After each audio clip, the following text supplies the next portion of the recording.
창세기 45장 3절에서 10절 말씀을 통해서 보냄을 받은 자, 이런 제목으로 은혜를 사모하도록 하겠습니다. 오늘 햇빛만 보아도 기분이 참 좋습니다. 또 오늘 저녁 내일 비가 온다고 하니까 또 걱정이기는 하지만 이렇게 햇빛만 볼 수 있어도 좋을 만큼 계속 비가 오고 또 어제는 태풍이 있었습니다. 우리 지역은 이 태풍에서 중심에서 한 200km 정도 떨어진 지역입니다. 이 바다에서 한 100 몇십 킬로 떨어진 데서 태풍이 지나갔는데 그래도 참 그 위력이 대단했습니다.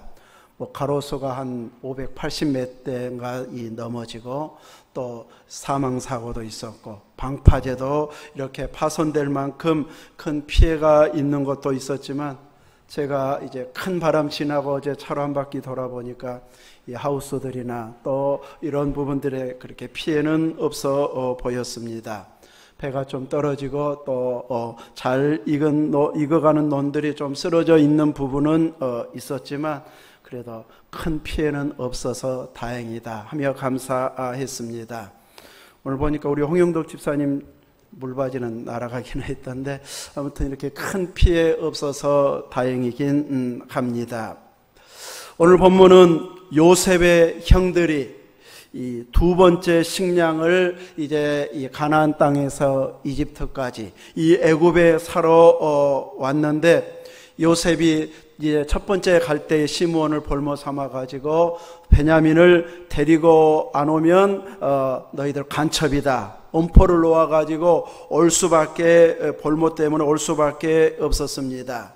이제 자기 친동생 베냐민이 와 있는 것을 보고 감동하는데 표시는 못하고 이제 요셉이 이 계획을 짜 가지고 시켜서 은밀하게 이제 이 베냐민의 곡식 자루에다가 자기가 사용하는 은잔을 몰래 넣어놓게 합니다.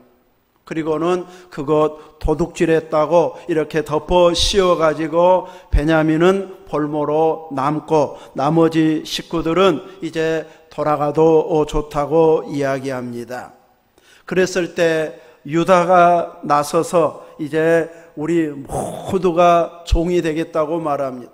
발견된 사람만이 아닌 이거 우리가 좀 이런 일을 한 적이 없다고 뭔가 보여주고 싶은데 보여줄 방도는 없고 증거물은 나와버렸으니 어떻게 변명할 방법은 없으니 우리가 다 종이 되겠습니다 합니다. 그런데 요셉은 이제 너희들은 다 남을 필요가 없고 이제 은잔이 발견된 베냐민만 종으로 남고 나머지는 식량 가지고 가서 아버지 잘 모셔라. 그랬을 때 유다가 또다시 나서서 이야기합니다. 아버지가 노년에 사랑하는 부인으로부터 얻은 아들이 베냐민입니다. 그의 형은 죽고 또 그의 어머니가 남긴 것은 이 베냐민 하나여서 아버지가 그를 특별하게 사랑합니다. 우리 아버지의 생명과 그 아들의 생명이 하나로 묶여 있기 때문에 만약에 베냐민이 집으로 돌아가지 않는다면 아버지도 죽습니다. 그러니 내가 베냐민을 대신해서 종이 되겠습니다. 그러니 이 아이만큼은 아버지에게 꼭 보내주십시오 하면서 자기가 대표로 나서서 변호하고 유다가 나서서 자기가 종이 되겠다고 책임을 자기에게 돌리라고 이야기했을 때 요셉이 거기에서 감동합니다. 그리고 울면서 자기가 요셉임을 고백하게 됩니다.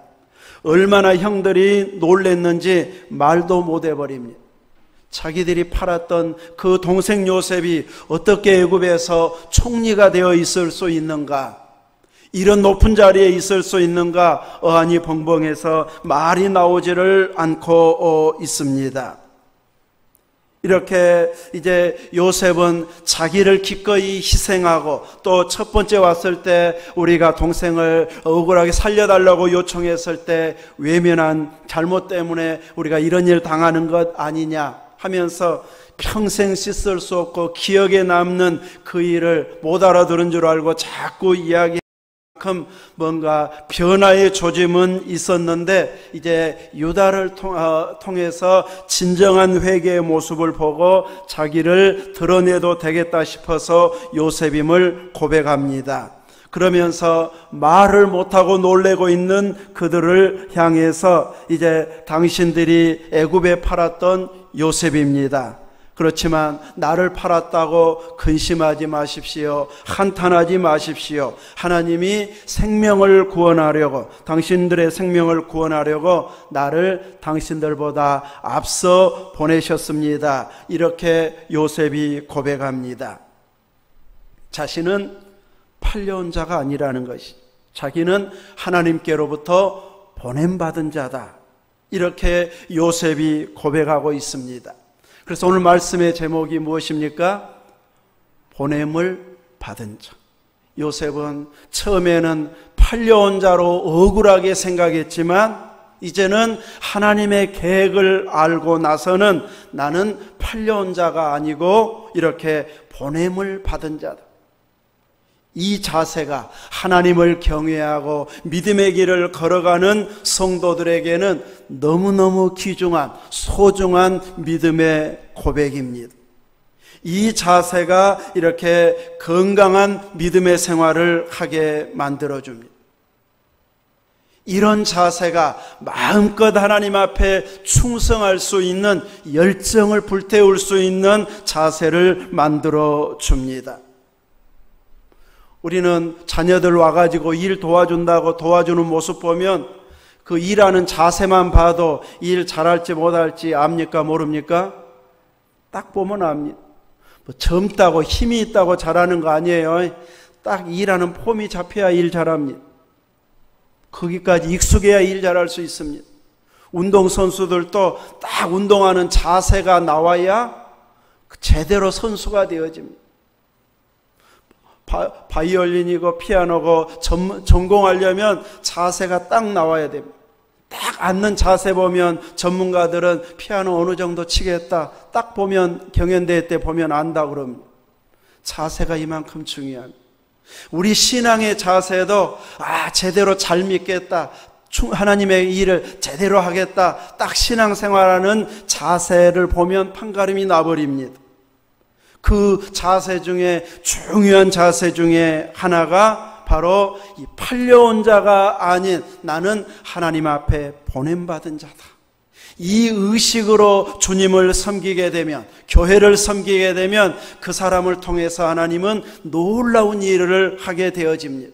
근데 주의 일을, 교회의 일을 앞장서서 할 만한 자세가 전혀 안 나오면, 자세가 갖추어지지 않으면 10년을 믿어도 20년을 믿어도 어떤 직분을 주어진다 할지라도 그 직분 때문에 바뀌어지지는 않습니다. 자세 안 갖추어지면 제대로 하나님의 뜻을 모르기 때문에 그 믿음의 길로 충성하지를 못합니다. 누구든지 예수님을 구주로 영접했으면 나 이제 천국가 구원받았어, 이 수준이 아닌 하나님께서 우리를 사명자로 보냈다, 거기까지 우리는 깨달아져야 됩니다. 내가 예수님을 믿으면, 예수님을 구주로 영접했으면 하나님께서 나를 필요로 하는 것에 파송한 파송자다, 사명자다, 이 의식이 없으면 자꾸 세상으로 끌려다니게 됩니다. 내가 막 세상에 끌려다니는가? 그것이 아니고 세상이 원하는 쪽으로 나도 모르게 계속 쫓아갑니다. 그래서 세상이 추구하는 그 성공을 이루기 위해서 부단히 노력하는데 막상 살아보면 별것 아니고 내가 그토록 원했던 것이 이것이었던가. 막 자연인이다 보면 그런 거 나오잖아. 막 대기업하고 사업하고 어마어마하게 성공자였는데 사람들이 막 부러워할 만한 위치에도 있었는데 몸이 딱 병들어 버리니까 그렇게 열심히 일하다가 이거 아니네, 제일 중요한 것이 그것이 아니었네 하고 산속에 들어가서 살면서 건강도 좋아졌다, 제일 행복하다 막 고백하잖아요. 나는 혼자 사니까 별로 부럽지는 않던데 아무튼 본인만큼은 너무너무 행복해야 합니다. 세상이 끌려가는 대로, 부러워하는 대로, 추구하는 대로 가서 보니까, 그 위치에서 보니까 별것 아니더라는 것이. 그것이 결코 건강보다 중요한 것 아니었고, 그렇게 성공하면 사람들이 부러워할 줄 알고 대단한 줄 알았는데, 별것 아니었네 하면서 나중에 차라리 그냥 약초 뜯어먹고 이것저것 자연에서 내가 심은 거 먹어도 이렇게 편하고 이렇게 건강해질 줄 알았으면 그 욕심 안 부렸는데, 나중에서 이렇게 깨닫고 이제 감사하며 살아가는 자들도 있는 것을 보게 됩니다.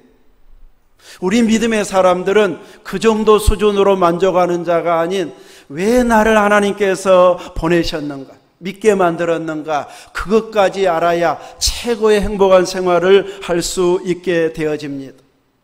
요셉이 보냄을 받은 자가 아닌 나는 팔려온 자야, 이 의식으로 끝까지 살면 그 의식 속에, 성품 속에 기어이 내가 언젠가 기회가 되면 복수하리라, 그 원망을 기어이 내가 갖고야 말겠다, 이 의식이 그대로 남아있어가지고 성격 형성이 돼버리고 그런 행동을 하게 되어 있습니다. 피해망상 속에 살아가게 되어지고, 어떤 삶을 살아도 자신감이 없는 팔려온 자의 의식으로 살아가게 되어집니다. 그런데 요셉은 형제들에게 고백하는 말 5절에 보면, 당신들이 나를 이곳에 팔았다고 해서 근심하지 마소서, 한탄하지 마소서, 하나님이 생명을 구원하시려고 나를 당신들보다 먼저 보내셨나이다. 누가 보냈다고요? 하나님이. 뭐 하라고요? 생명을 구원하시려고 나를 당신들보다 먼저 보내셨나이다.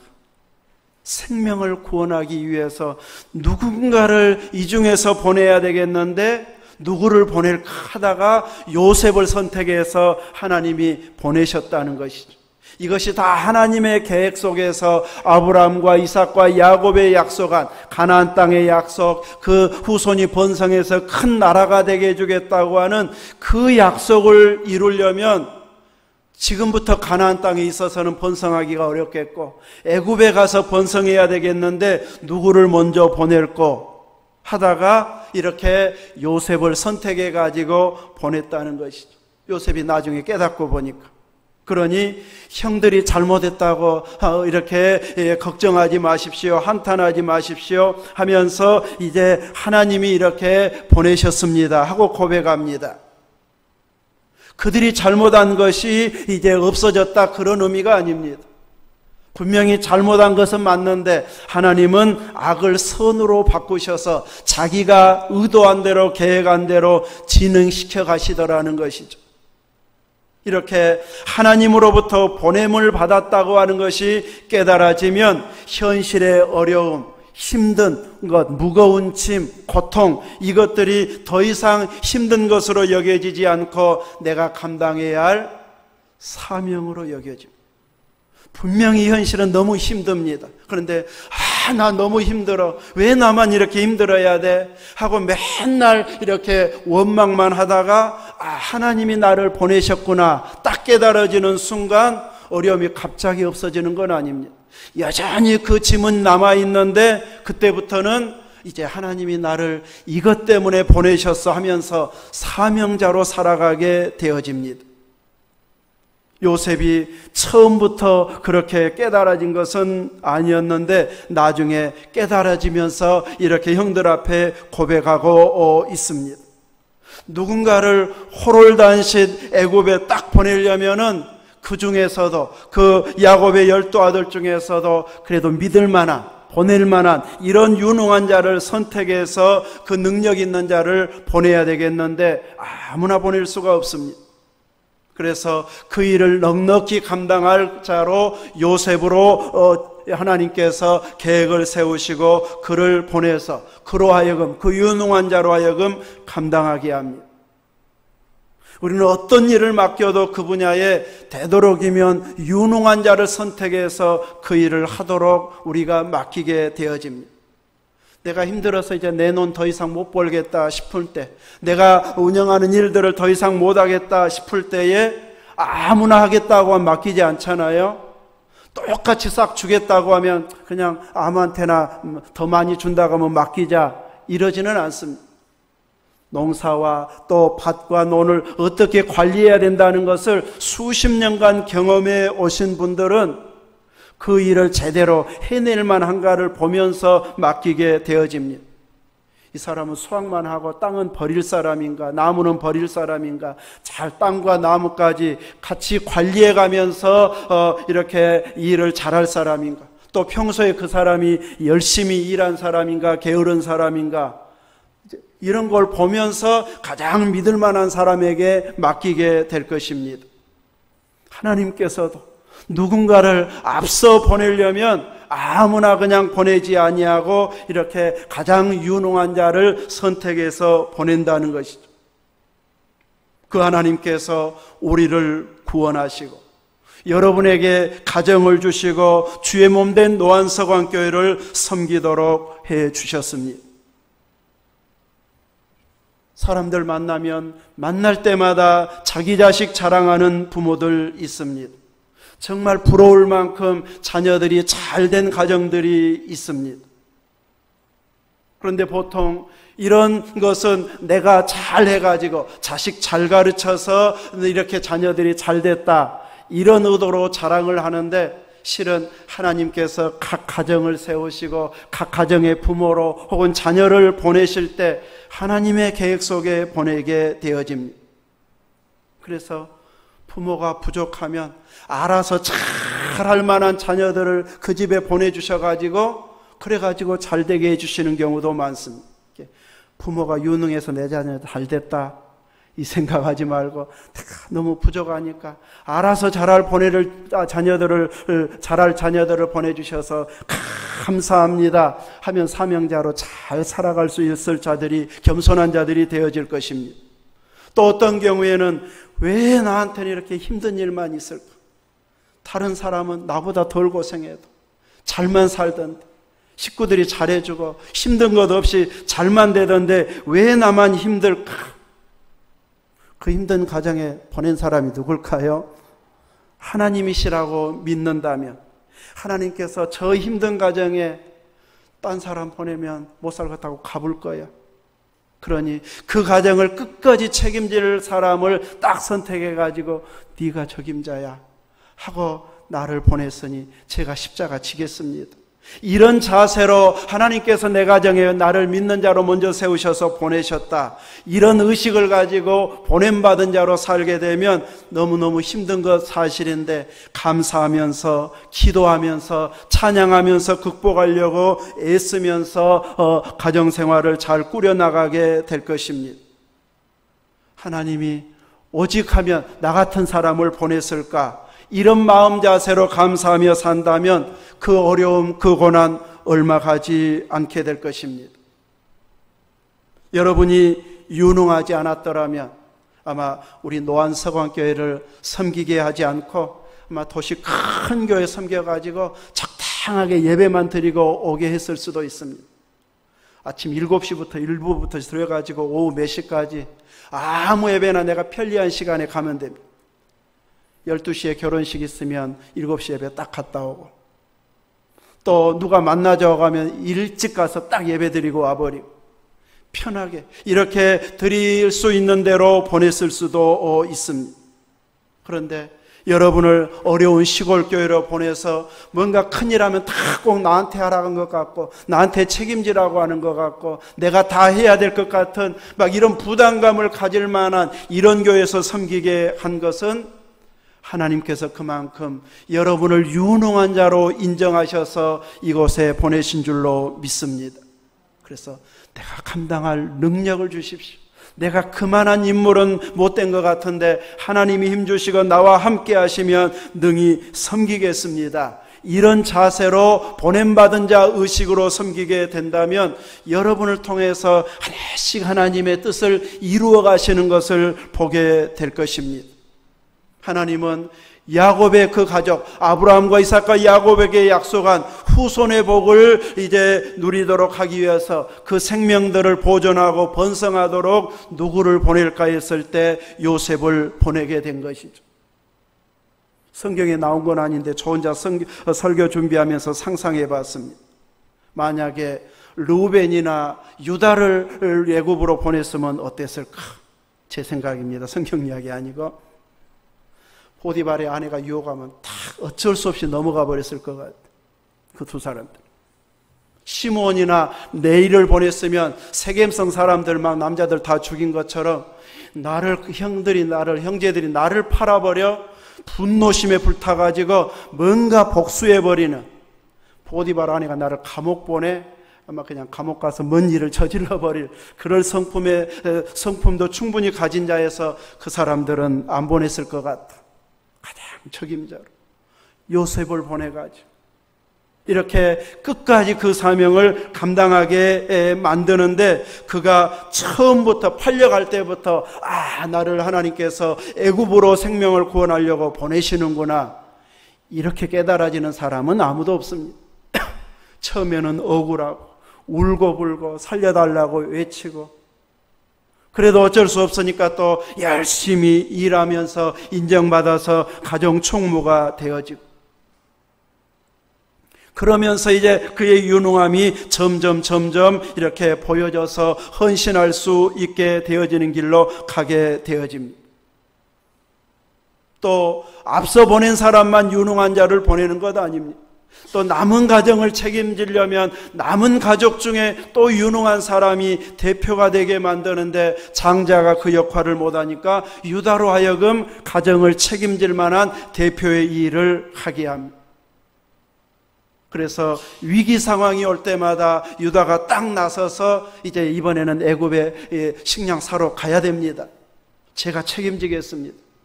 베냐민 데려오지 않으면 제 자식을 죽여도 좋습니다. 제 목숨을 담보하겠습니다. 아주 책임감을 가지고 아버지를 설득합니다.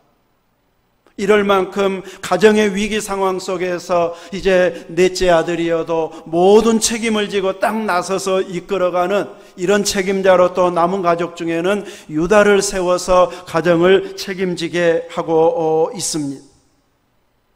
이런 사명자의 길은 결코 쉬운 일은 아닙니다. 너무 쉽게 내가 여기 있나이다, 나를 보내소서, 이렇게 고백하기가 결코 쉬운 우리의 주변 환경은 결코 아닙니다.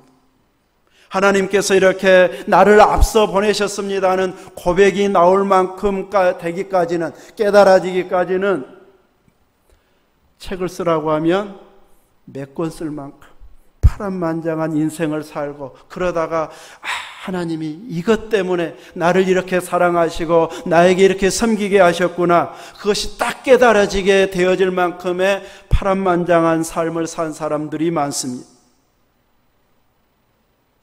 누구나 다 책 쓸 만큼의 우여곡절이 많은 사람이 있지만 모두가 책을 쓰지는 않습니다. 모든 사람의 그런 고생한 것을 책 쓰면 다 사람들이 감동한 것은 아니기 때문입니다. 저 성남에 살 때는 성남 그 대표 달리기 선수였던 임춘애, 옛날 아시안 게임에 막 달리기 금메달 땄던, 근데 막 너무 가난해서 막 라면 먹고 훈련 받았어요. 그러니까 막 사람들이 감동하고 라면 회사에서 라면 보내주고 그랬다는데, 실제로 막 그렇게 해가지고 훈련 받으려면 감당 못해요. 감당 못해. 아무튼 그만큼 고생을 많이 해가지고 이만큼 성공했다고 하니까 사람들이 다 감동합니다. 그런데 아직 뭔가 보여줄 만한 것이 안 되면 책 몇 권 쓸 만큼 고생은 했어도 책 내자고는 안 해요. 감동은 덜 되니까. 그래서 우리들은 이렇게 고생한 보람이 되어지려면, 감동이 되어지려면 하나님이 나를 보냈다고 하는 의식을 가지고, 사명감을 가지고 하나님이 원하시는 그 목적을 이루어내는 자가 되어야 됩니다. 요셉에게는 생명을 살리려고 자기를 먼저 보냈다고 말하고 있습니다.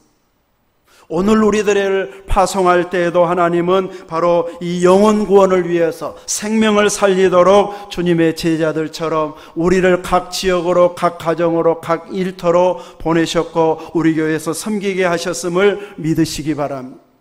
그래서 나는 단순히 교회 다니고 단순히 직장 다니고 일하는 거기로 멈춰버려서는 안 될 것이고, 왜 하나님께서 이 일을 하도록 하셨을까? 그 보냄받은 자의 의식을 가지고 하나님이 나한테는 무슨 일 하기를 원하실까 하면서 기도하면서 길을 찾아내는 자, 내가 해야 할 일이 무엇인지를 찾아내는 자가 되어진다면 제대로 보냄받은 자로서의 사명을 감당하게 되어질 것입니다. 그런데 요셉은 보디발의 집에 총무로 인정받을 때까지도 그는 범사에 하나님이 함께 하시고 복 주신다는 것을 경험했지만, 하나님께서 나를 앞서 보내셨다, 이 고백까지는 그때까지는 하지를 못했습니다. 모함을 받아서 감옥에 가가지고 왕의 관원들을 이제 또 섬기는 역할을 그가 하면서 이제 꿈꾼 두 관원들의 꿈을 해석해 줍니다.